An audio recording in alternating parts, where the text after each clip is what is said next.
start recording this for everyone, but thank you everyone for attending today's webinar. We are super excited to have two friends and rockstar panelists join this conversation, Bryan and Rubén. I'm going to let them introduce themselves in a second because I don't want to do them injustice with both of their experiences. But thank you again. Today, our goal, what we really want to cover on this conversation is best practices for preparing candidates as well as our hiring teams to deliver an impactful and successful interview process. I'm so excited because I think the timing of this conversation is spot on for, as you just heard, we're about to hit fall recruiting. And then before we know it, we're going to blink and offers are going to start to go out. And how are we ensuring that we're delivering an interview process that is truly transformative and is going to, regardless of if a candidate gets hired or not, make them talk about it to their friends, say, awesome, like this truly was something that I was able to feel like I brought my authentic self to the interview process and the company gave me everything that I needed. So we're super excited to have this conversation and bring in two perspectives of people doing it and leading it in real time. Here, for everyone attending, if you don't know, I'm Parker Pell, co-founder of Scholars. So Scholars were an early career candidate engagement platform, basically helping teams personalize communication over extended periods of time to bring better data into how our candidate experience is relating to retention. So for us, we host these conversations because we love and really breathe and emulate that university recruiting is a collaborative industry. Everyone should be able to learn from everyone. We learn so much from these conversations. I do myself. And so with that, I want to kick it to Bryan, start with you. I would love for you, and thank you again for joining, to just introduce yourself to everyone and we'll kind of kick things off. Thanks so much, Parker. And thanks. I want to offer thanks to my co-lead today, Rubén. I think this is the first time we're getting a chance to meet face to face. As Parker mentioned, my name is Bryan Quick. I am our Global University Relations Director for Abbott. Abbott is a global health technology company based out of Chicago. That's where our headquarters are, but we're in over 160 countries worldwide. We have products that range from diagnostics to nutritional products, as well as medical device products. I think one of the key things that I like to talk about as a global health technology company, we really depend on a strong infusion of STEM talent to work across those divisions that I just mentioned, including diagnostics, medical devices, and nutritional products. And it's because of this that I think our internships have always been more than just summer jobs. At Abbott, we feel that we're preparing students to work long-term, for their future with us, at Abbott as a full-time career. So those internships feed that pipeline into full-time, and we continue to attract a lot of diverse talent through our internship programs. As a matter of fact, more than 60% of our interns become Abbott employees every year. And several of our executives started out as interns too as well. So I'm excited to be here and participate in the conversation, and I will turn it over to my partner, Rubén, to introduce himself too. How do you follow an intro like that? Hi, everyone. Again, Parker, thank you for inviting me to be here today. My name is Rubén Colón Velázquez, Rubén in English. I work for Mondelēz International. For those who don't know Mondelēz, we are a global snacking powerhouse company, the proud bakers and makers of some of your favorite brands, such as Oreo, Ritz, Chips Ahoy, Belvita, you name it. We employ over 80,000 employees around the globe. And one of my favorite facts about Mondelēz is that our snacks are enjoyed in over 150 countries. So everywhere you go, you're going to pick up a cool snack from Mondelēz in every corner of the globe. So in my role, I am the Early Careers Program Lead for the United States Business Unit. Fun fact, I actually started as a summer intern myself 7 summers ago. So that full circle moment of going from intern to early career talent to now managing the early career programs has been, like I said, a full circle experience where I have been able to pull from those experiences as an intern and bring them into the way that I manage my program. So our program is very diverse. We have between 90 to 100 interns per year, since we pretty much go from the baking and the making, selling, distributing the product ourselves. We have a wide variety of opportunities from STEM, marketing, business. So our program really has a lot of great different opportunities for students across the US. So I'm excited to continue the dialogue here and answer some of the questions that Parker has. Yes, and I'm so glad to have two perspectives from two very, very different industries as we bring in this conversation. For attendees as well, I forgot to mention, we want to make this as interactive as possible. If you have questions about things that we're talking about, please drop them in the chat, the Q&A. We will reserve 15 minutes at the end to make sure that we address all of those. But thank you both for those introductions. And we're here to talk about best-in-class practices for an early talent interview process. Bryan, starting with you, what's the ideal interview process length for early talent right now with Gen Z from your perspective? And has that changed at all? Yeah, no, that's a great question. And I think in order to kind of answer that question in terms of like process length, I think it's also important to really think about what it takes to create a really meaningful interview experience for both the candidate and the company. And in my mind, I think it comes with what I like to call the 3 C's. That process should include, first of all, clarity. So being as clear as possible. We used to always say, and my finance partners would agree, clarity is cash, right? When it comes to processes like interviewing. So being very, very clear. The second C is consistency. So being very consistent in that process too, as well, from candidate to candidate and creating a consistent experience across each one. And then finally, taking a very candidate-centric approach to interviews. So making decisions swiftly is important to candidates after a recruiting event. At Abbott, our interview process really, the interviews are scheduled to take place as close to or oftentimes immediately following the recruiting event. After interviews are completed, typically decisions are made usually within 1 to 2 weeks. So if you're thinking about that timeline, Parker, trying to get that as efficient as possible is important. We believe this creates a seamless and consistent experience for each candidate with the limited time for them to have to wait for a response or communication back from us. And we all know that, this is important. Even before the pandemic came, we had this model in place even before then. However, it has become even much more of a critical differentiator for us as we know the competition for talent has been heating up in the past couple of years.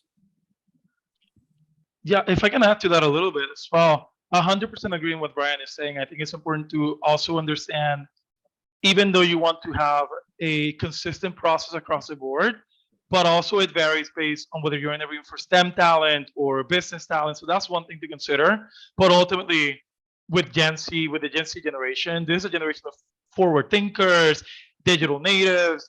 And Bryan, I know you agree. I think we need more of that talent than they need us. And so every company out there is realizing that in order to keep evolving and innovating, you need to grab as many Gen Zers as possible. And so being quick won't necessarily guarantee that they will accept an offer from you, but at least it'll be a tangible option for them, tied up with the candidate experience. Again, they might not accept the offer at the end of the day, but at least they heard from you first, and it could be a make it or break it situation if your candidate experience was, seamless. So I do think that, with this kind of talent, you kind of have to be quicker than it's been before. I agree. And I think to both of your points, going to that kind of clarity and consistency, really leaning on your employer brand can go a long way for that. So best practices, ideas on how to kind of lean on and keep your brand top of mind throughout that interview process. Definitely communication is consistent, direct, honest communication between the recruiter and the candidate. It's key throughout the process.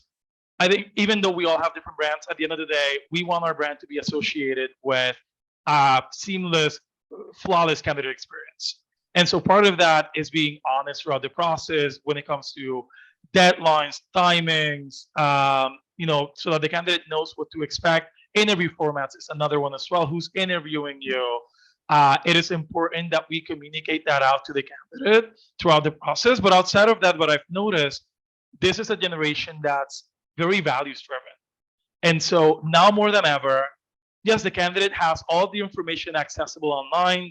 They can learn about your products, your initiatives, but through that process, it also matters what information you make accessible to them, whether it's annual reports, any materials that can help them in the interview, but also what are your values? What are some of those initiatives that are aligned to those values? Because candidates want to know if their own values align with those values from the company. And so what I've seen that works for us in engaging in those conversations outside of, yes, we make these products, but this is also what we're doing for our employees. This is what we're doing, from a sustainability standpoint. These are things that matter to these to Gen Zers and early career talent in general. So I think what can differentiate you as an employer is making sure that those students have access to that information, or that you're having those conversations, throughout the process. Oh man, I think Rubén and I probably worked together in a past life, because I couldn't have said it better in terms of like letting your values be a guide during the interview process, and make sure that those values shine through in the interview process, right? Look at everything from job descriptions to any communication the candidates receive, and ensure that those communications reflect and emphasize the truly important values that are part of your company. At Abbott, that means each candidate and each employee benefits from our core offerings, right? Our core offerings are opportunity, security, and relationships, and we focus on highlighting those in our communication that we have with candidates. The second thing I'll mention here is you need to invest in long-term relationships with candidates. Through the interview process, it's all part of creating these long-term relationships. And I say that because we know now that not every offer that is extended is always going to be the right time for a candidate to accept that offer with your company, right? But it doesn't necessarily mean that they might not be right fit for your organization. Since the pandemic, we know that the search patterns and for jobs and behaviors have changed. So that means that it's even more important for you to cultivate and continue to cultivate ongoing relationships with those candidates. And that can be a longer process now. So, I'll give you an example. At Abbott, our internship programming, it actually helps build that process by spanning through high school, college, and even post-graduation. And it's designed that way to keep, our college graduate experiences and different experiences across the divisions going, and keeps that relationship with them. So, students get to, complete multiple programs with us. And I think you're going to see a lot more of that too, and how it helps create these longer, more developed relationships with candidates. That's going to be, I think, the key to being able to get, as Rubén mentioned, access to that STEM talent that we know is going to be really important over the next decade. It's super interesting. And I think that it's different for both of you all too, because like Rubén, coming from like a consumer brand that a lot of, obviously I love Oreos, like a lot of candidates probably know, and then Abbott in the healthcare space as well, and thinking about that. So we've got two kind of parties involved in our interview process. We've got our hiring teams, hiring managers, and then we've ultimately got our candidates. And so I want to start with discussing kind of hiring teams in our interview process and how we engage with them and best practices to get them involved and ultimately prepared. So as we think about best practices to prepare our hiring teams to truly deliver that interview process that we know that we want delivered to the candidate, either of you, I would love to just open it up, have thoughts on what those best practices might look like so we can truly ensure that that information is actually executed.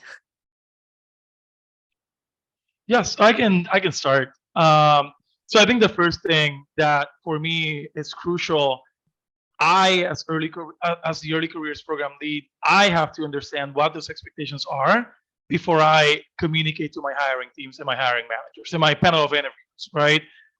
Part of designing a program goes past the experiences that they get here, but it starts with that application process and then those initial conversations. What is it that we want candidates to get out of that experience? What is it that hiring managers, interviewers need to get out of that experience? And so once we have that clear, it becomes easier to communicate those expectations to hiring managers. For me, it's not always possible given how fast-paced everything goes, but it's always important to set up a kickoff call. I always set up a kickoff call with all of my functions so that we can align on expectations, interview formats, the kind of information that we're looking for, specifically also trying to make that difference between experienced talent and early career talent so that their expectations are adjusted, understanding that, while these students are very high potential, they might have not had, years of experience in the working environment. And so it is important that before going into those interviews, those interviewers understand the talent that they're engaging with. So they ask the right questions, they have the right expectations. And so therefore, we're able to assess the talent. Yeah, I'll just add to that. I think Rubén's absolutely right. There is, almost a recalibration that has to take place whenever you are working with hiring teams that are hiring early careers talent. One of the things that I oftentimes have a conversation with our hiring teams about is understanding what really the purpose of your programming is, right? You also, you have to start there, because if they don't understand why we have internship programs and why we have these development programs and why they exist, then there could be misalignment in terms of who they're hiring and who they're bringing into those programs. So I think it's critical to really know what that purpose is. At Abbott, as I mentioned, our purpose is to bring that talent in and have it convert into full-time roles, post program. So with that in mind, our teams go out and they actually specifically look for students in those different areas that we know will ultimately succeed in being our next future talent, whether it's a future engineer or finance or IT professional. It's critical for those teams to know that that is our core purpose behind our programming. And that's an important part of this. Rubén, I think you brought up something super interesting around kind of early talent and Gen Z are very different than maybe what our interviewers or managers are accustomed to interviewing, and making sure they understand that perspective. Are there any expectations or other ways or things that you've found effective to ensure that that kind of differentiation is reset and kind of calibrated? Of course, again, it's all about the conversation. And I'll give you examples like right now what we're facing, and we'll probably be facing for the next couple of years. The students that we're interviewing right now, we all went through this global pandemic, unprecedented. We're still going through it. But for students, what that meant 2 summers ago, students had internships probably canceled. And if they weren't canceled, they were virtual. Last summer, most of my internship program was virtual as well. And so not to say that students didn't have access, but the access to opportunities in the last couple of years were probably reduced. And so it is important to understand that you might have a lot of potential, but not a lot of experience in the field that they're interviewing for. And so it's adjusting those expectations to more than experience, just try to assess the potential, try to assess the soft skills, and you as a company have to determine, do I want to invest in the potential? Because that means you're probably going to have to spend more time training, forming, shaping that talent when they're here with you, whether it's a co-op or a summer internship. And you have to decide that if you are willing to do that, because you're going to find a lot of individuals, a lot of students that unfortunately not able to have access to those opportunities, even from a social standpoint. Going to a virtual model, taking your classes virtual, not being able to interact in person socially, that probably changed the way that they experience, the work environment as well, which is why you're seeing a lot more desires for working in a hybrid model versus going in person. And so those factors are important in these conversations with the candidates. So I think it's just extremely crucial that before we expose managers to these students, that we reassess those expectations by having those conversations and just reminding them, these are the set of experiences that they've gone through that makes them who they are today. And it's not our job to change them. It's not our job to expect differently. It's our job to understand it, be empathetic, and frame our way of interviewing around that. Because we either get behind it or we get left behind. Not going to change the talent. They're here to stay. They know what they want. They know how to operate. So we either get behind it or we get left behind. Yeah, I would 100% agree with what Rubén says. I think you've got to focus on the candidate experience, right? That's an expectation you have to set with hiring teams. I think the way you treat a candidate in an interview process really says a lot about the way that the company, they will feel about, how they're going to get treated as an employee in the company too as well. So it's really important to set that expectation up right away. And Rubén's right that, the pandemic really shaped a lot of how what the expectations are of candidates in terms of like communication and what that communication looks like, how we communicate. So, helping hiring teams understand the interview process and the communication process is really going to be a key important factor here. We give interview training to on how to interview early talent to our interview teams. And we even actually conduct mock interviews for practice. So it's always good to practice those skills, even if you're not the interviewee, but you're the interviewer. You've got to practice doing those interviews before you jump out there and start doing it, especially now that those expectations for candidates are very high. And then the last thing I'll mention is I think it's important to focus on understanding that there are potential hiring biases that exist and where they exist, right? So we've offered training in understanding bias and unconscious bias training with our hiring managers too as well, and I think that's important for them to learn and understand how to combat those hiring biases too. And if I can mention one last thing, is what Bryan just said. Extremely important, something that we're really trying to practice here at Mondelēz, and I'm sure that same for Abbott. Our interview panels have to resemble the population that we're trying to impact. So we're doing our absolute best to make sure that our interview panels are as diverse as possible. Biases will always exist. We all have biases, whether conscious or unconscious. We're not going to get rid of them 100%. But it's important that we recognize them. And so also having those conversations and having the candidates be exposed to more than one interviewer and having actual panels to be able to assess the talent correctly is extremely important in that conversation. I love that. This has been awesome. And you both kind of alluded to it.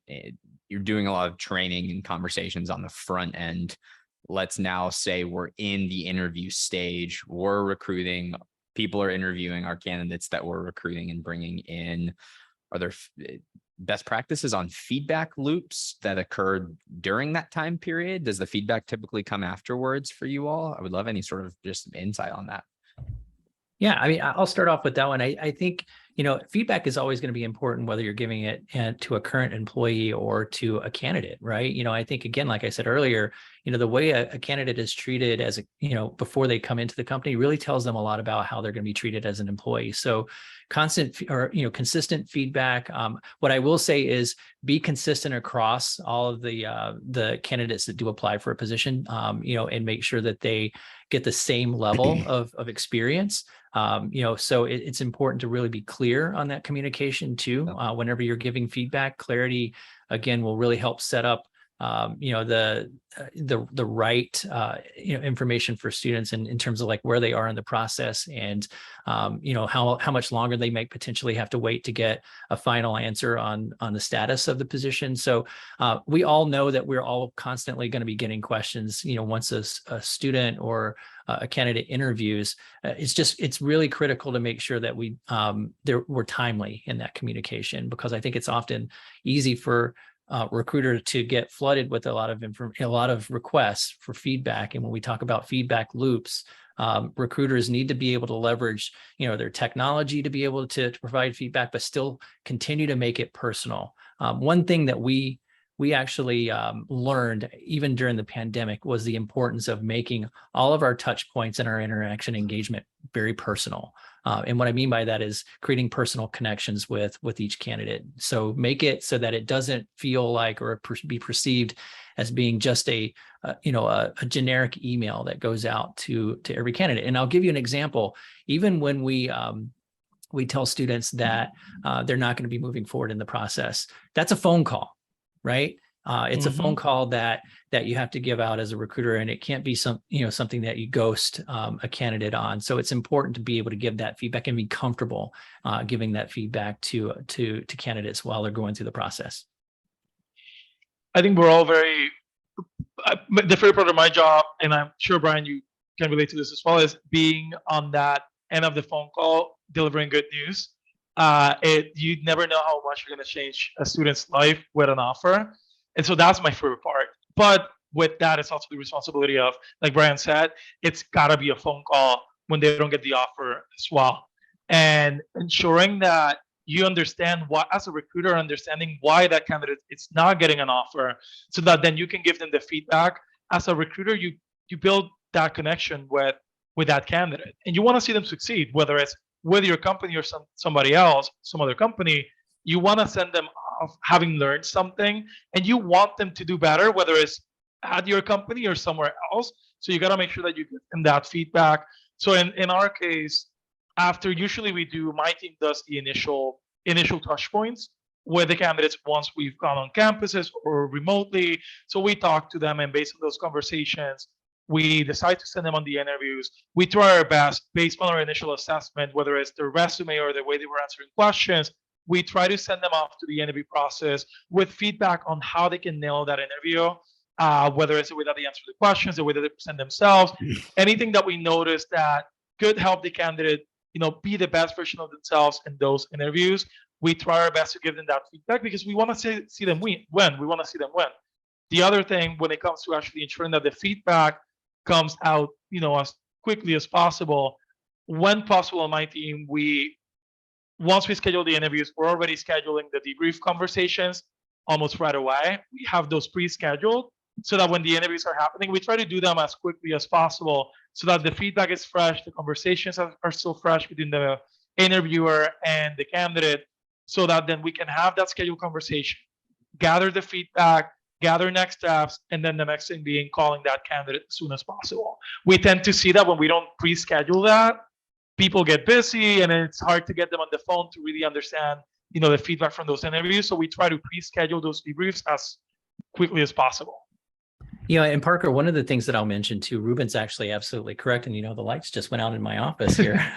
So I think we're on motion sensors. But one of the things that I think is a great story to tell, because, we oftentimes think that giving out that information to a candidate that they're not going to be moving forward is really difficult and challenging. And I think Rubén and I both said that, but there are so many times when I've actually done that call to a student or a candidate and told them, hey, you're not going to be moving forward. Here's the reason why, and made that part very personalized. And at the end of that conversation, the student has reached back to me and said, you know what?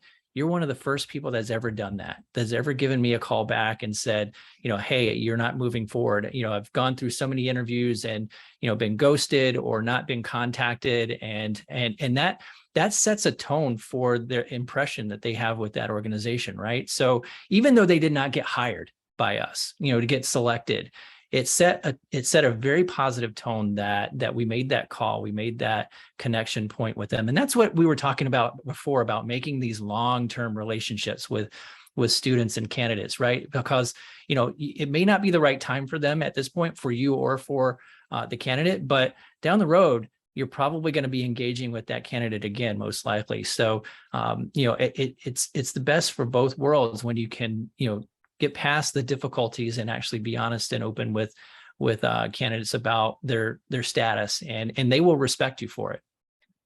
It's so interesting how the flywheel of setting up our interviewers and hiring managers and teams for success with those kind of level setting calls and perspective setting eventually comes back to the recruiting team to be able to have that conversation at the end, yes or no, for that experience. It's so interesting. I love all these best practices that we've been able to cover from a interviewer hiring manager perspective. How do we really set them up for success to deliver an interview process that's impactful for the candidate? Now, flipping sides to the other coin, which is our candidates that we are interviewing. I'm super interested, Bryan, what would you say is one of the most important things that a candidate should know before they're going to go into your interview process? No, it's such a great question. And I think, if we had candidates or, folks that are on this session today, this is interviewing 101 from Bryan Quick.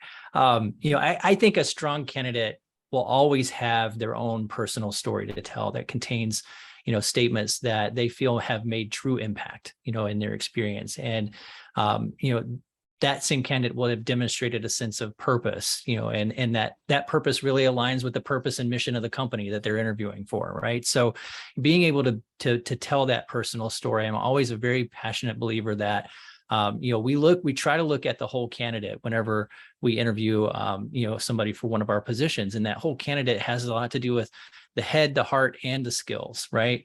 The heart is really that piece that I think as interviewers, we don't really have a whole lot of control about. So, it's really understanding what's in the heart, what's their purpose, and where's their passion. I would also say that a candidate has to do research on the organization that they're interviewing for too, as well. I mean, it's important to dig into the website and really understand what the company is all about. And it gives them a good feel of the company culture, as well as, lets the interviewer know too, that they're serious about the job if they've done the research.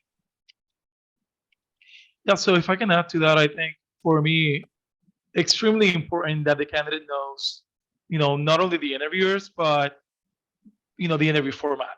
Sometimes in the spirit of wanting a quick turnaround, and because we know that there's a lot of competition out there, we schedule these interviews rather quickly with with not a lot of time in advance. And, the students, they need to know what they should prepare for. Am I going to have to prepare for technical questions? Is there going to be a case? Is it going to be more behavioral? I can't say that it was not long ago, because it's been 7 years since I did my internship. But if I remember something about interviewing, knowing what the interview format was going to be really made a big difference, because I knew how to prepare.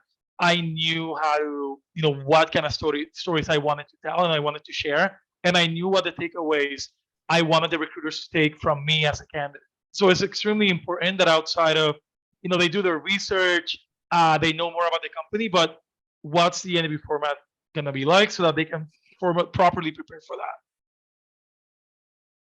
Best practices on materials, things that you all share with candidates that are going to do exactly that, kind of, Rubén, to what you mentioned, like level set and lay that foundation for, hey, here's your road trip from A to B for a go, no go decision, essentially. Any materials and ideas around that? Yeah, so most of our interviews are going to be behavioral. So even though a lot of the students would have already learned about this in school, we do send them a quick one-pager on the STAR method, the situation, task, action, results way of answering a behavioral question, so that they know how to answer those kind of behavioral questions. So that's one thing that we send to all of our candidates prior to interviewing. And then, as I said before in one of the earlier questions, values and corporate responsibility is so important. And I 100% agree with Bryan that the candidates that are serious about you, they're going to do their own research, but we also try to send our own resources on some of our latest innovations that maybe they hadn't read about. We try to give them more resources about our commitments from a DE&I standpoint, sustainability, so that not only for them to be prepared, but again, coming into the interview knowing that this is the right fit for them or not. Yeah, I would agree with Rubén. I think, in addition to that, anytime we can provide some opportunities for them to see some of our rich content, we produce a lot of videos, and we have a lot of videos of our interns that, can talk really well about the programs that they've experienced. Those are great tools for you to use when you're trying to get material out to interview candidates or potential candidates for jobs. Show them what it's like, and really, I think rich video content can help tell that story.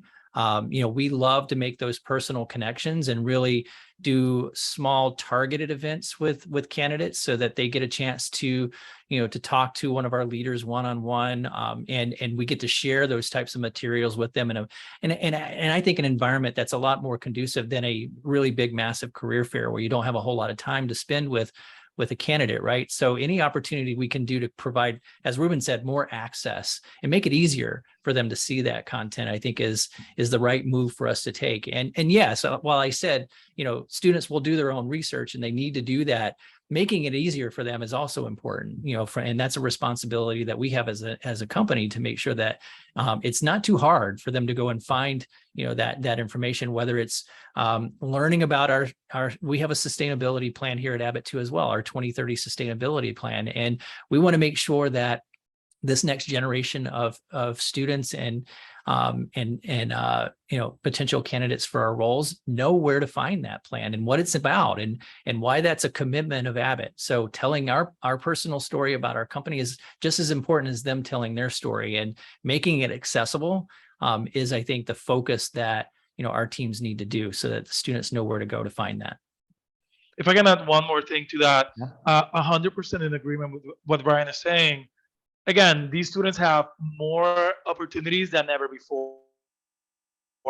And so, yes, it is important that they're invested in the opportunity that you're selling them, but you also have to really sell it to them. You have to show them why it's, Mondelēz is the right company for you versus the other companies you're interviewing with, because we're all competing for the talent.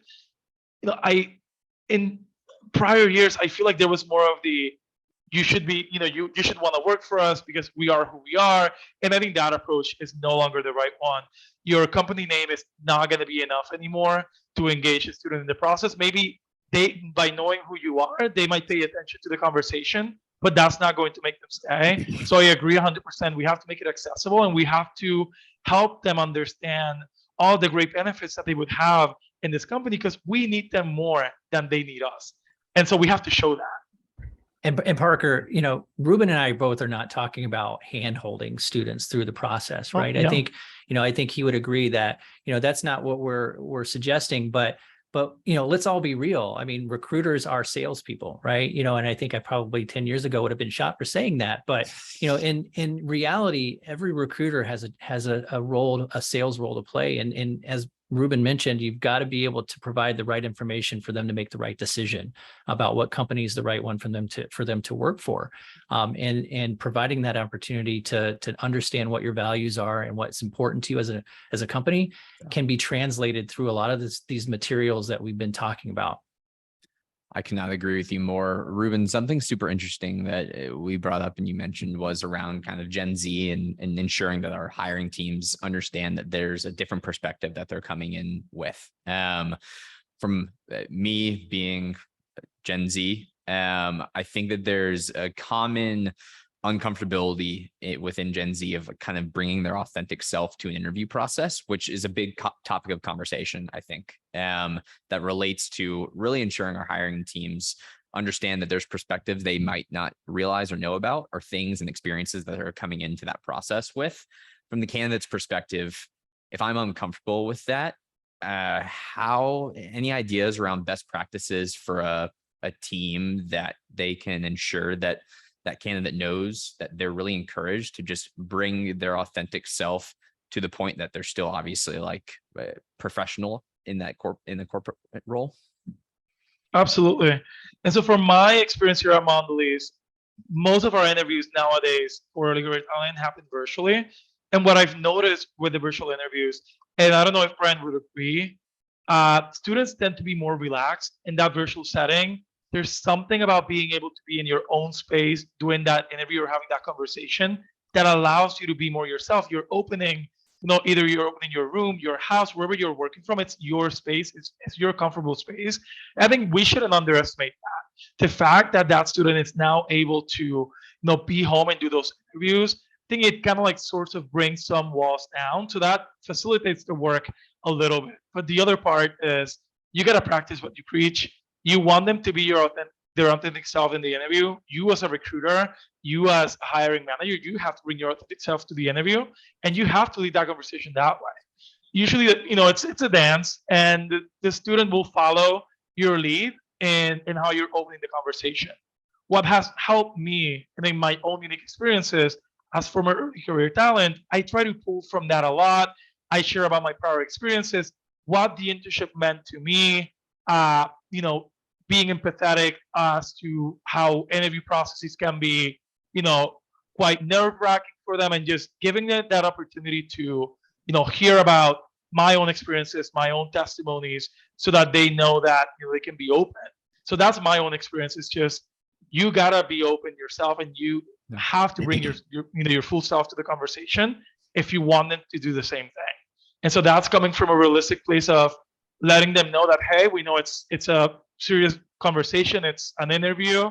It can be quite decisive for your future, but hey, we're two people. We're human. If you get caught up in an answer, it's okay. Take a breath. You'll get it back. You don't have to be perfect in all of your answers. Give them that space and show them that you are comfortable giving in that space.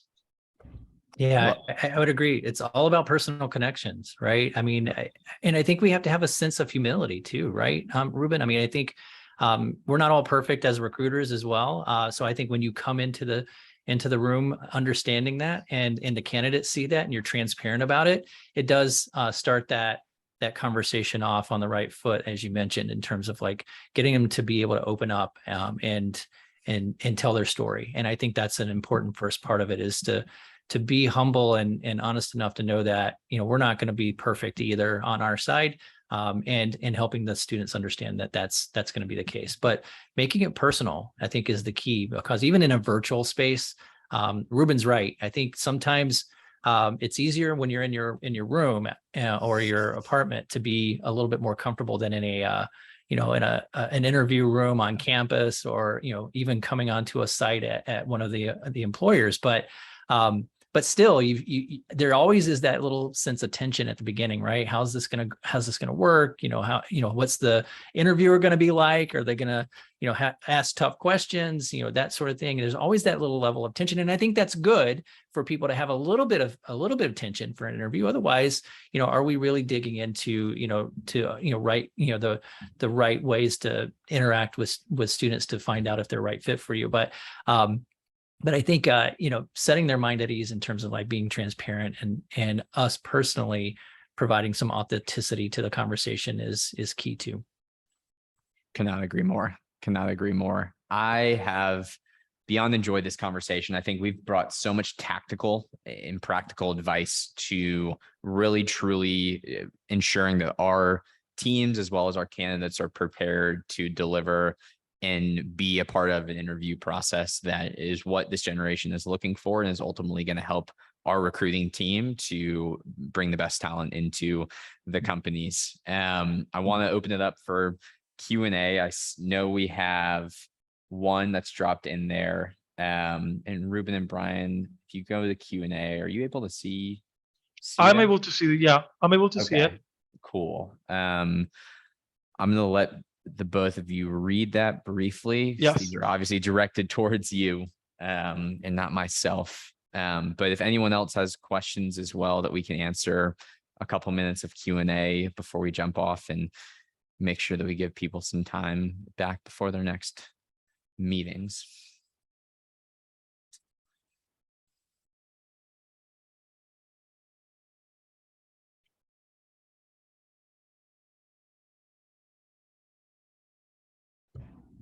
So quite a bit in that question. Yeah. So if I understand it correctly, the person is asking for some advice on how to capture interest when there's tons of opportunities out there, and the market's being flooded with both virtual and in-person opportunities. I can speak for Abbott in that we, this past year was the first year we actually brought our internship program back on site full time. And we thought that was really a critical step for us to take to be able to bring our students back into a full internship that was on site. And we felt that helped us compete too, as well, in terms of attracting that talent, because we heard, even with our surveys that we sent out to interns prior, the years prior during the pandemic, that they really craved to be back in person and actually doing roles, in each of our sites and our locations. So I think, really understanding, and you got to go out and you got to do some of this external market research, right? And understand where the student population is, because it does ebb and flow. During the middle of the pandemic, obviously, I think that you would have found a different response from students in terms of their comfortability to go back, on site in person to an internship. But we constantly were listening, and I think that was the trick for us, was to listen to the students and really understand what they're looking for. And that really helped us craft, our message and be able to showcase the purpose behind, what kind of opportunities we were going to provide them, whether they were virtual or in person. So Rubén, I don't know if you have any other, tips to add to that, but I think that was our key, was really listening and making some important pivots, at the right times to bring our student population back on site. 100% agree. It was also our first internship in a couple of years where it was fully in person, and it made a big difference, as we're seeing now in our feedback surveys and exit, interviews. There's another component to that question, and I'm not sure if I'm going to answer it correctly, but you referred to rotational programs. and I want to address that a little bit more. That is something that Mondelēz is trying to move towards too in the next couple of years. Less entry-level early career roles and more management trainee programs. We actually have 3 right now in 2 different functions. Reason being, it's easy. It's just the FOMO, fear of missing out. What I've learned from this generation is it's more about gaining experiences, valuable experiences, than upward movement. I've seen a lot of desire and willingness to do lateral moves if it serves their career purposes or if they're able to learn different skills. And so a great way to attract talent into the organization, to an organization, is to present them with opportunities where they can have that cross-functional appeal, whether it's through a true rotational program or it's through the programming that you offer them in an internship that includes senior leadership, work with, drive-alongs in the distribution center, but just providing as many cross-functional experiences as possible, because these students are very passionate, yes, about what they're doing, but they do want to learn the entire puzzle versus small pieces. So if you can craft a program that really hones in on that cross-functional ways of working, I think that that's a great way to attract talent. And that's something that we did with the internship, with our programming. And that's why for our full-time offerings, we're trying to move into rotational programs and management trainee programs.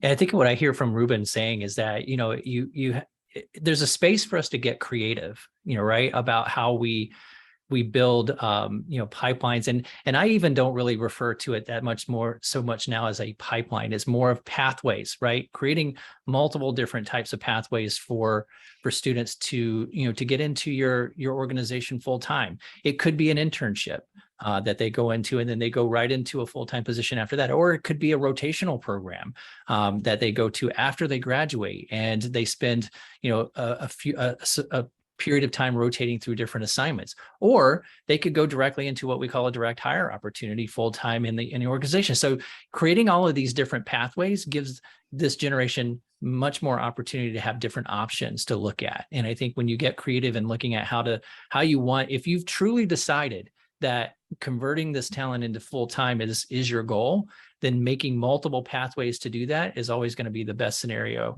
rather than just providing one linear path for this talent to go into the organization. And it doesn't look like we have more questions. So I want to close it out on that same note of, if we can be transparent and include rich content and make sure our hiring teams and interviewers are set in place and ready to go to showcase what that vision and what those pathways could look like as early on as an intern's first ever interview process at our company. Think about the impact that it's going to have on them to say, if I do this internship, here are all the ways that we could go. But it starts from us educating our candidates before the interview, as well as our hiring teams level setting and really understanding what our expectations are for them. This has been awesome. I am so thankful, Bryan, Rubén, for both of your times and for everyone attending as well. Please let us know any questions and follow-ups, whatnot. I'm sure shoot us connections on LinkedIn. And with that, I just want to say thank you, Rubén. Bryan, we'll close out the conversation. Thank you, Parker. Thank you.